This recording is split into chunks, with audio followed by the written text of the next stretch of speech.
cast your mind back. What did you think you could achieve at Stamford Bridge? Well, after speaking with the owners, they were very ambitious. They were very clear in terms of what they wanted to try to do. They wanted to challenge for major trophies again, change the culture, use some younger players. They were new, though, in fairness. So as it transpired, it wasn't quite as simple. It wasn't a straight road, but no, the challenge and always the reason to go there was a sporting challenge to try to compete for major trophies. If you look at Chelsea the last 25 years or whatever, they've been as successful as any team. So the chance to do that, to have that opportunity to work with younger players, to change a culture, to build an environment, at the same time to sign some top players that compete at the top end, that was the bit, and obviously to win the Premier League and to compete for all the major trophies. It was a really good start, and I'm just thinking back to what Jamie was talking about earlier, asking you about how you go on implementing those ideas when you move into a new club and you're playing every 2 or 3 days as well. So how much of this was down to amazing coaching, Graham? Yeah, what was the key to getting off to a flying start like that?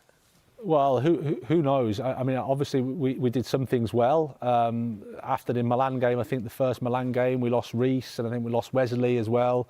We'd always lost Kante had injured before we got there, so all of a sudden there was a bit of adjustment that had to be done whilst still trying to compete at that level. You're probably working out what players can do what, etc., etc. Before that, the window, they'd signed some players, the key ones defensively, the Rudigers, Alonso's, Christensen's had left. So the whole sort of team, if you like, was in a bit of flux, I would say, and trying to build and trying to stabilise it. So were you happy with the group that you inherited, or did you think there was an imbalance in that squad? No, I think there was a collective identification that the squad would need to evolve. Like I said, I think Chelsea previously had built their foundation on strong defence. They'd struggled, a little bit to score goals to take them right up to the top of the Premier League. But as I said, in that window before, Rudiger, Alonso, Christensen were key players to that. They were out the team. And then after 2 or 3 games, Reece had gone for us. Fofana was the replacement, had gone. Koulibaly was in, but it was adapting to the Premier League. Cucurella hadn't quite settled in as quickly as he would have liked. So there was a lot of just adjusting that was going to happen. And like I said, before a World Cup, 14 matches in 6 weeks, it's impossible to play everybody every minute. So just finding that stability, it was a bit of a struggle, but it's a live and learn, I guess. We're watching from the outside, wondering what Chelsea are going to do in the January window. I don't know if you were having the same thoughts from inside the club, but this was the spend, £313 million. How much did you have to do with this little lot? No, I was there to try and to support, really. The owners decided the squad, and they made the decision to invest in the team. I obviously tried to explain the pros and cons of it, in terms of January can be an expensive time to buy players because you can sort of overpay. It's not a guarantee that you're going to actually improve at that time, because the players that you can see there, it's not Harry Kane, it's not Declan Rice, it's not proven Premier League players. They're young players coming from maybe different leagues, maybe with a close winter break, for example. So to get up to speed, to hit the ground running, to help Chelsea win from the off, which is ultimately what happens when you spend 300 million, the expectation goes up, and the pressure goes up on the team and all the rest of it, and that's part of what we sort of, I guess, had to deal with. The other part to it is, if you're going to make those additions, then you probably need to move some out as well. That didn't happen, and then you're left with quite a big squad, which is, if you've got 30 players plus at any club in the Premier League, it's not ideal. So there were some challenges there. We had a bit of a tough period for a couple of months there. And then the last 5 games, we won 3, drew 1, lost 1, beat Dortmund to go into the last 8, but it wasn't enough. Well, what was your feeling when you're bringing these players in? They're new. It's Chelsea. They're probably looking at you thinking, "Come on, what have you got for us?" It's not a Champions League manager coming into the club, and that's what that club have been used to. If, say, a Mourinho would come in, or a Conte, or Ancelotti. What was the feeling going into Chelsea as a club, with its supporters, players, everything about it? Because I've always looked at Chelsea as a really ruthless winning machine who will basically what happened to you is just if it's not quite working in their eyes, you're gone. Yeah, and I think that was the culture of the club. That's how they've acted over a period of time, and it's got them success. So of course, a huge respect for that.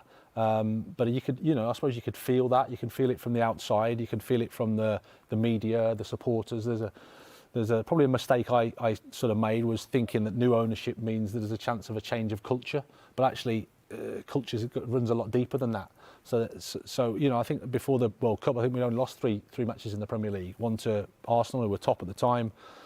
One to Newcastle away, and Brighton away. But already the world was quite closing in. It was close to crisis. And perspective sometimes is not so easy to get. And at the time, Chelsea were used to winning, like you say. They're used to competing.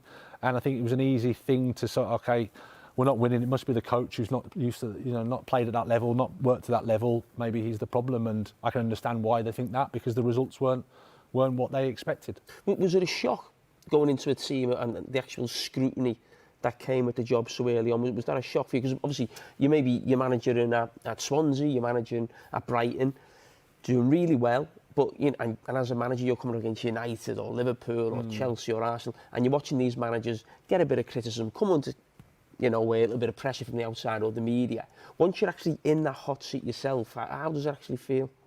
Yeah, you can definitely feel the difference, for sure, because the media scrutiny is more. I always look at it like this. If there's a traditional 6 teams that are vying for the Champions League spots, there's always 2 that are in crisis. Yeah. There's always 2 that you're going to go after in the media, because it's part of the story, it's part of the game. And I suppose, to experience that, and as much as you can say, it's a bit like when you go from the Championship to the Premier League. You say, is there a difference? There can't be that much of a difference, but there is, because there's more scrutiny, there's more pressure, there's more this. And I think it's the same when you go from a Brighton, with the greatest respect, to a team that should be competing for the title, should be going for the Champions League. There is a step up, but that's why you take the step. I mean, life, I think, is about that. It's about taking the challenges, it's about trying to push yourself, about being out your comfort zone. And the only way you find out is if you experience it, and I'm sort of better for it. But at the time, yeah, it's different, that's for sure. You mentioned those last 5 games, winning 3, drawing 1, beating Dortmund to get through to a Champions League quarter-final with Real Madrid as well. Was there any sense when you lost the Aston Villa game in your head this could be curtains, or did it come completely out of the blue with those ties against Real Madrid just waiting there?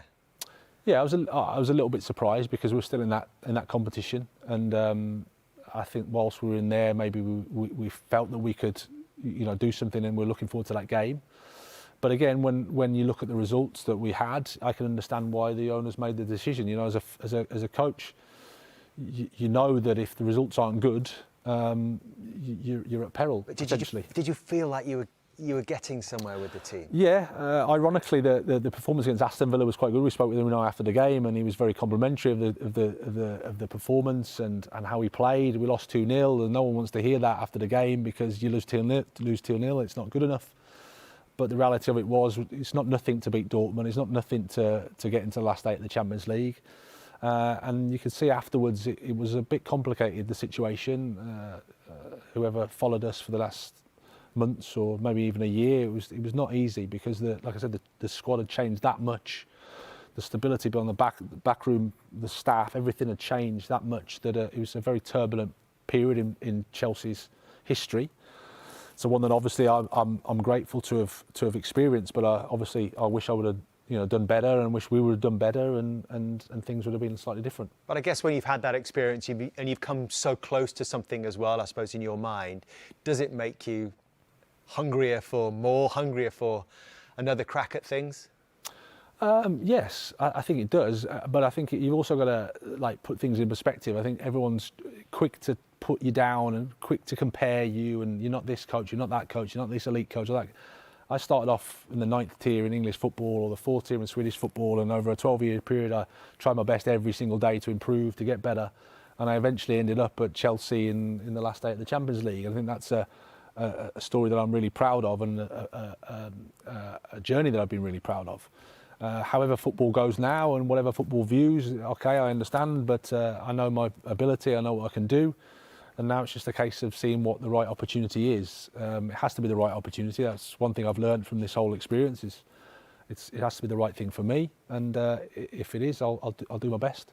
We wish you well for it, Graham, and I think the level of job that you're being linked with, as we touched on in the first 90 minutes of this programme, just goes to show something of how people think of you as well. Thank you for being with us tonight. You've been a great guest. How was the therapy session? It was great. Thank you very much. Oh, was this maybe the best performance of your career so far?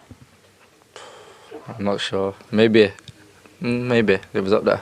Yeah. What was happening when, especially in that first half, did you feel something different today? Because you were just unstoppable. Yeah, you know, I've not had a pre-season, so the first games coming back, you know, I was just taking a bit of time to get up to speed, but now I feel like, you know, I'm at full fitness, and yeah, I'm ready. Any favourites from the 4 goals? Oh, the free kick, probably. Yeah, I was going to ask about the free kick. Have you been practicing it? Because it was a perfect free kick. No, I was just deciding which side to go, left or right, and then I seen the keeper was a bit more to the left, so I thought I'll just go over the wall, and yeah, went top corner. So you haven't even been practicing that much free kicks specifically, because the finishing, of course, we know. No, not really. Just messing about and stuff. I've really not practice, but yeah.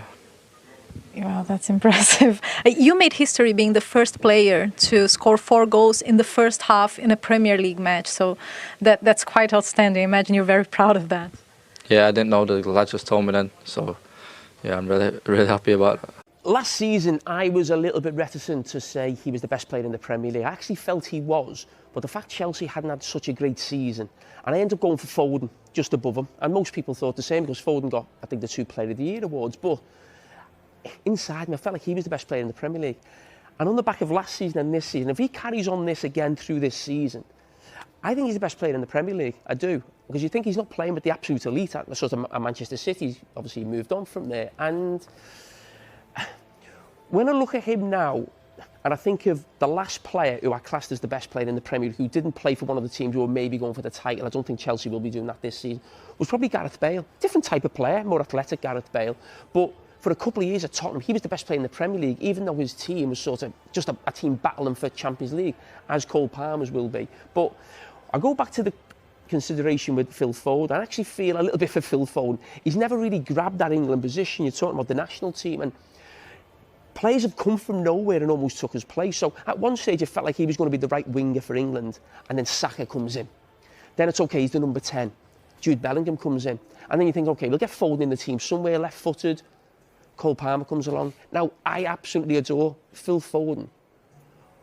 But Cole Palmer has to play in the England team because, as I've just said there, for me, right now, there is no better player in the Premier League over the last 15 months.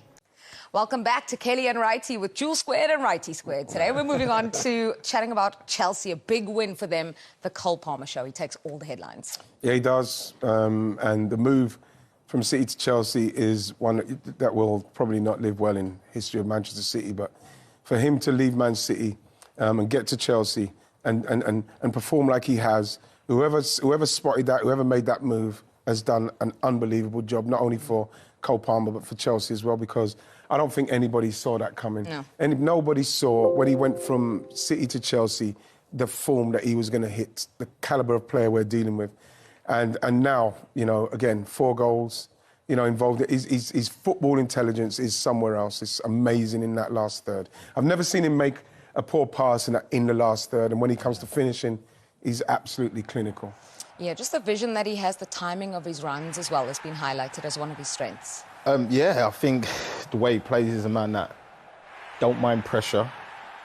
That makes him become the person he is on that pitch. He wants everything to go through him. And I always ask myself the question, if he was at City, would he perform the way he's performing now for Chelsea? And in many ways, I always say no, not because he isn't the player he is now, but mainly because of the way Man City play. We play quite slow, in many terms, bore teams to death, wait for that sometimes perfect pass to come up without forcing it, whereas Cole Palmer plays in that hectic pitch where Chelsea just go, don't they? When they get the attack, everything goes through him. So he can do what he wants to do. And it reminds me a little bit, not like me, but when I was first at City, anytime we broke, the ball came straight to me. The same thing's happening to him at Chelsea, and every time he gets the ball, he's doing exactly what Dad says. Every decision he seems to make at the minute is the correct one. And if it doesn't work, the idea is still right in what he was trying to do. But when he does get in those opportunities, he's not only scoring, he's assisting, and he works hard as well. I think people don't realise, you see him back there tracking the full-back if he has to. He helps the team as well. So the way Chelsea are going right now, everyone needs to be careful because they're doing exactly what Liverpool are doing in many ways, just going quietly about their business and picking up the points, as many as they can along the way.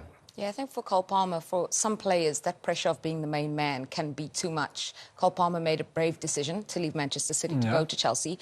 We saw what he did last season and there were questions, could he repeat it again? He's just loving it, he's relishing it. Yeah, I think so. For me, he's a street player, and there's not many that are produced here in England because it's just a different culture.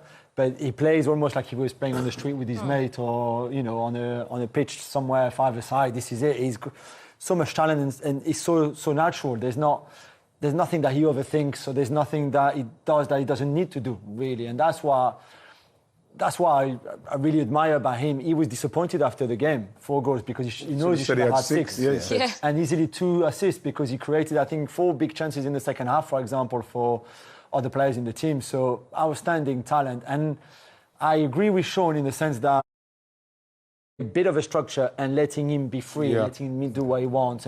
And the highlight from Brighton, no problem. Give me the ball and I will benefit from it. And I think he's the leader of this young, exciting team. I think you look at him now, and the way he's emerged and what he brings to Chelsea, goals and creativity. If he was a player that didn't come from City and he was here, he would be a player that City would be interested in. He's the leader of this young, exciting team. I think you look at him now, and the way he's emerged and what he brings to Chelsea, goals and creativity. If he was a player that didn't come from City and he was here, he would be a player that City would be interested in, sure. And what he brings to Chelsea, goals and creativity. If he was a player that didn't come from City and he was here, he would be a player that City would be interested in, surely, with that kind of form. That's what I'm saying about, like, I know what you're saying, Sean, about how the way they play, but, like, remember, he come through their academy, he would know how to play with them. But you look at somebody, but the thing is that I think that he could play anywhere from that 8 onward. He could play anywhere. Apart from City, he could play 8, 10, and he could play anywhere across that line with these. Believe that he could score and create. 8, 10, and he could play anywhere across that line with these capabilities. Someone would have to tell me how he played for England at the Euros, because this is beyond me. It was tough. It was tough for him to get in there at that stage because, I don't even want to go into it. Trying to squeeze him into the team caused so much headache. So much headache for me. One thing that Jules mentioned, though, which I think impressed all of us, was that in his post-match interview, you've just become the first Premier League player in history to score 4 goals in the first half. And what are you talking about? The fact that you could have had more. Yeah, because he's obviously, he's not satisfied, and neither should he be. Because rather than think about the 4 goals he scored, he's thinking about, like you mentioned, Sean, they're just going about their business there, Jules, but they've got the team. Obviously, they need to sort their defence out. Yeah. They need to sort that out, but they've got a team that if they slot to sort their defence out, they need to sort that out, but they've got a team that if they slot, they need experience. Yeah, a bit, yeah. If they could have experience, 2 experienced defenders there, Jules, then you're starting to look at them as a team that, they're going to be kingmakers or they're going to cause problems. Because you look at this game and they obviously dominated and they got a big victory. They exposed Brighton's high line, but they still conceded 2 goals, right? Do you know what I love is that, to be honest, is Jackson. I was highly critical of him last year.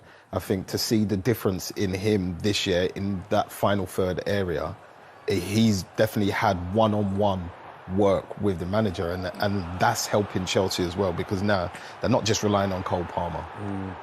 He's stepping up to the plate, whether it be assist or scoring. He's in the right places. He's taking the chances. I love Balaba, by the way. And Chelsea's goal that they conceded just that second ago is something that's been happening since pre-season. I feel like the centre-backs or the players he's playing in those positions ain't used to high-risk reward and playing comfortably at the back and to beat the press, but they've improved massively since that moment. And if they keep improving, then we're going to have another situation of, say, your Arsenals, your Liverpools and your Man Cities and your Brightons, where they're beating the press, and with their attack, they're going to cause a lot of people problems. And Sancho, he's playing well for me at the minute as well. So they settled yet defensively? Do we know who their best back line is? Yeah, I mean, the right back is the problem because Gusto came back, but he was injured. Reece James seems to be, unfortunately for him, injured a lot. But then I think Cucurella left back, Colwill and Fofana together. Right is right, though. This is very... Cucurella not so much, but the two centre-backs, Fofana, who's obviously spent 2 years injured, and Colwill, who's, for me, very, very talented, but still very young, maybe lack a little bit of that experience. And in front of them, Enzo and Caicedo are, I think, naturally attracted going forward. This is the way they played previously with other clubs too. So in terms of balance, there's something that they need to sort out, because even in the game where they were far better than Brighton, they still conceded more than just the 2 goals. Two really crazy goals as well. Yeah, crazy really goals. poor goals. And even Sanchez, I know he had a great game at Bournemouth and he saved the penalty, etc. But that was really bad from him on Saturday. Yeah, but overall for Chelsea moving in the right direction. Absolutely, yeah. Yeah, they are. And what's good about Chelsea moving in the right direction is that no one's taking any notice. You know, so, you know, because everybody's preoccupied with City and Arsenal, and even Liverpool. Liverpool are the ones as well who are benefiting from the City and Arsenal talk, where Liverpool are just going along about their business, doing their stuff. So Chelsea, it's an interesting one to watch at the moment, Jules. Yeah. Interesting one to watch. Did you guys have a favourite of the Palmer goals? The free kick. Free kick, Probably yeah, the free kick. kick. I thought that's a bit far. You know, it's not far out, but you're thinking, is he going to try it from there? Yeah. And you know, it's the power. It's the amount of power from here, from goal, for like goalkeeper, like the side. You know what I mean, Jules? And look how high up it goes in with power. You know, it's just, it's fantastic. Watch it. Look, it's going in away from him with power. You just think, wow, the technique. He's definitely hit it hard, because He's the really keeper, hit that hard. Normally a keeper in a wall is on the other side of the wall, whereas he's standing in the middle He was of there, the he was goal. So close. you expect Look where he him is. to get it. Like you expect, it's only 2 steps and he's there, whereas normally it's like 3 or 4 to kind of get across. He's hit that hard. I think it's, and the thing is that what they've underestimated there is that wall is nowhere near big enough. And the distance where he's taking it from, Jules, he didn't even have to try hard to get it over that wall. So it's poor from Brighton, though. That was your favourite too, right? Yeah, you can't beat. I mean, I like the one that Sancho just passes him the ball and the finish on the near post. Yeah. But yeah, the free kick is brilliant. Yeah, quick thought on Brighton and the way that they played. You mentioned it. We expected a high-scoring game here. Yeah, but I like Fabian Hürseler and I think he's doing a good job. This is not the Bundesliga. This is not Germany. This is not St. Pauli. This is a better league. In Germany, you can, I think, afford a high line even if it's not perfect because there's less talent in the opposition team, especially him in the second division. Yeah. You come here, you do that, you're going to get slaughtered every single game. Forest, the weekend before, took advantage of it in Brighton. This time, easily, I think they could have really have scored 10 goals easily in that game. Yeah. And that's not acceptable if you're the Brighton manager. So Chelsea going along well, Arsenal winning, Man City dropping points, and Liverpool going to the top of the table. Talk about teams doing the business quietly. It's definitely them. It is, and the thing is, you have to be wary of them because they've got very experienced players. They made good signings. You're looking at Gravenberch's like re-emergence in that area of the field when they were trying to get Zubimendi, and then Liverpool do what they do again, where they say, okay, we can't get him, we'll stick with what we've got. And looking at his progression in that kind of 6 role again, it's worked out for them. Yeah. Up front, they've got the pace, they've got the experience in midfield. Trent's looking good. Virgil looks as stable as It's just looking very nice at the moment for Liverpool with the way they're playing. The way they're playing, you're not hearing no noise out of there, Jules, from anybody because they know how to navigate this period as well. Yeah, moving in silence. Absolutely. Yeah. All eyes this weekend, though, since we've wrapped up. All eyes this weekend on Villa, Man United. Yeah. Yeah. It's another tough one, Jules. I tell you, it's a tough one for them. Villa will be looking at that smelling blood as well, so we'll see. All right, from Righty Squared and Jules Squared, it's been a pleasure spending Monday with you for a little bit. We'll see you next time. What a fantastic footballer. And look at that, since the start of last season, more goal involvements than anybody, more than Haaland, Watkins, Salah and the rest. What a footballer. I mean, seriously, Karen, what a fantastic player. One of those players, I think, if you have a chance, whether Chelsea's your team or not is not the point. Go and watch him. Yeah, he's a beautiful. It's like finesse. He like glides across the pitch. It's effortless, and he's got swag. And what I love about that interview is he scored 4 goals, but he's just fuming about the one that he's missed. He's thinking about that, and that for me shows signs of the ultimate high performer that wants to be the best. That wants perfection in life. You can't get that, but you got to strive towards it. And fair play, he was talking about it, wasn't he? Let's look at what we're going to show is almost as long as the edit we've just shown because it just shows every facet of his game, Dion, and we can talk about it. First time any man scored 4 goals in the first half. He scored 4 in just about 20 minutes. Yeah, listen, there's not a lot that he can't do, to be honest. Yeah, he's predominantly left-footed, but he's not afraid to use his right when he needs to. His runs seem to be at the right time, in the right place. His finish that he's about to use at any particular moment, he knows before it arises. His football intelligence is outstanding. Don't get too close, slow down. Just does everything right at the right time. And you said, actually, you like the way that he would bust a gut, maybe when he'd played a pass, to go past 2 or 3 defenders, to get into a position then to finish it Absolutely. off. Playing the ball forward, and you can play the ball forward and just watch your pass and think, that's a great pass. But he wants to play the ball forward and get into a position to finish the run. He never misses penalties either. No, he doesn't. Or, what about this, Carol? This is ridiculously... It really is. I mean, you could put another goalkeeper in there, I don't think that would have saved it either. But that is distance. But what I liked about this game today is these type of things, because some players don't play what the opposition give you. Yeah. And Brighton wrongly played a really high line and didn't defend it. And he was willing to run in behind. And sometimes number 10s historically, they only want to work in pocket spaces. But he's just like, no, I'll do what the opposition are giving me. Keep stretching. This run now, bang, in behind. And it's his intelligence to see those spaces and timing to make the run last minute. And for all good young players as well, he works really hard to win it back, and he's put in his weight of pass to make someone else. I mean, that's ridiculous. That is so casual. It's ridiculous. So good. Should have scored though. There is something about sport.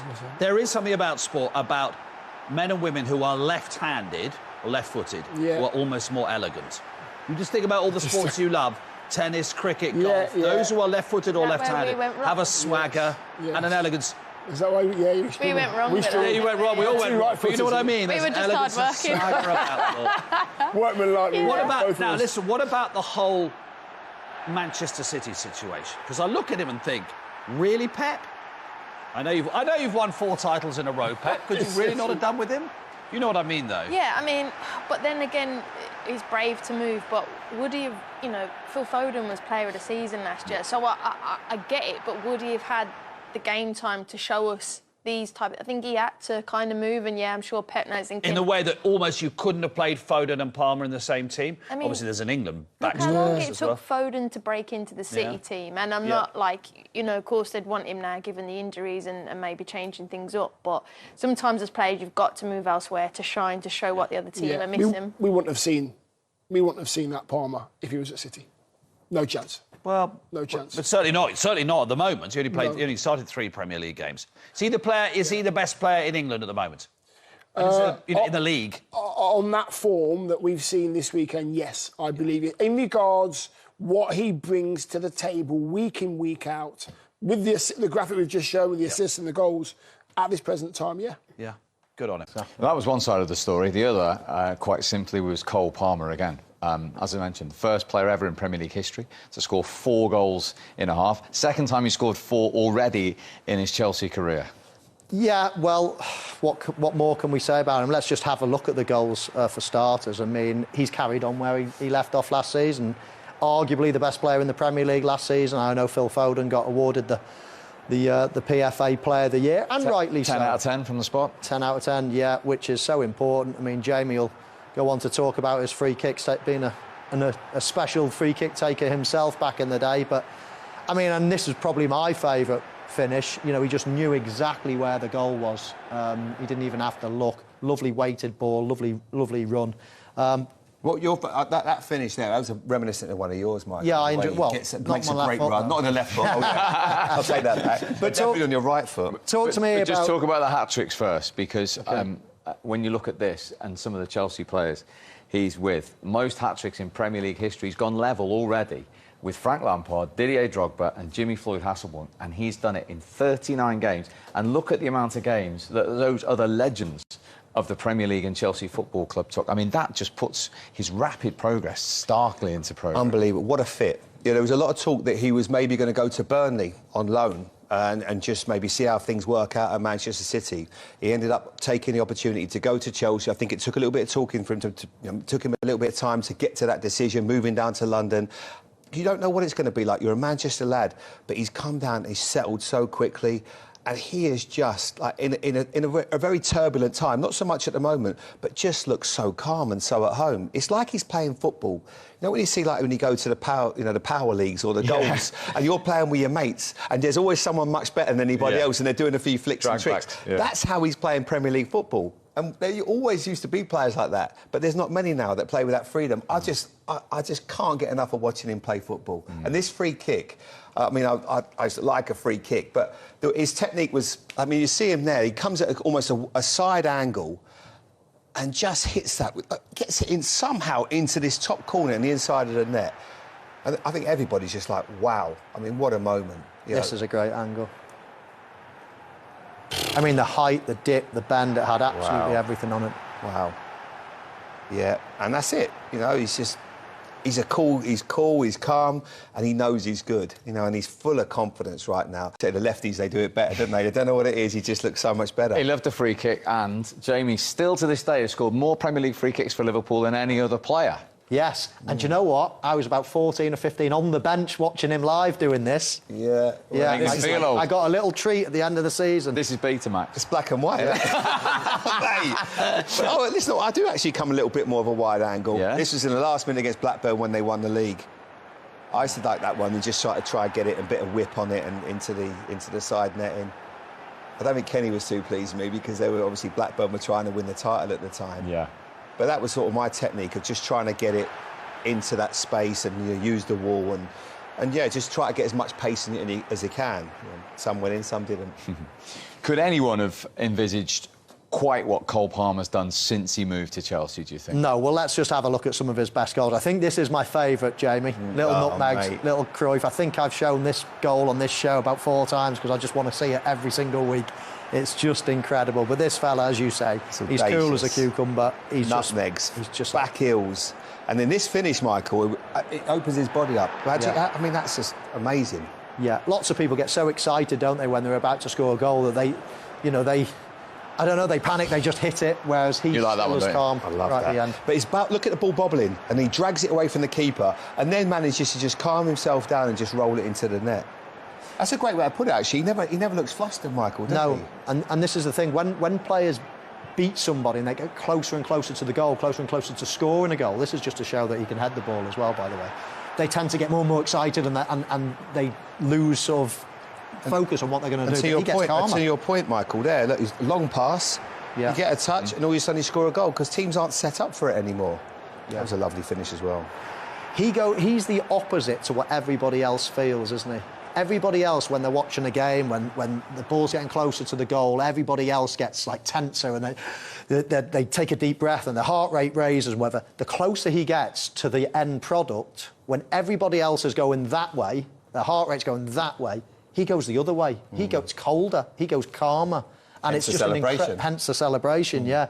And it's just an incredible way. It's totally the opposite to what normal people feel. And that's the hallmark of somebody that's clinical, class in front of goal. They just go into their own world. Everything comes in. I don't want to embarrass him, but I played with this guy, and I used to just marvel at him in front of goal because you should just do. But you had that, Michael. I mean, how do you make sure that you don't get too excited in front of goal? That's what you practice all your life for. This is my moment. This is okay. The coming off and the linking play is all great, but this is what I'm paid for. And I just felt as if I could really focus, really concentrate, and just really go cold in front of goal. That's exactly what he does.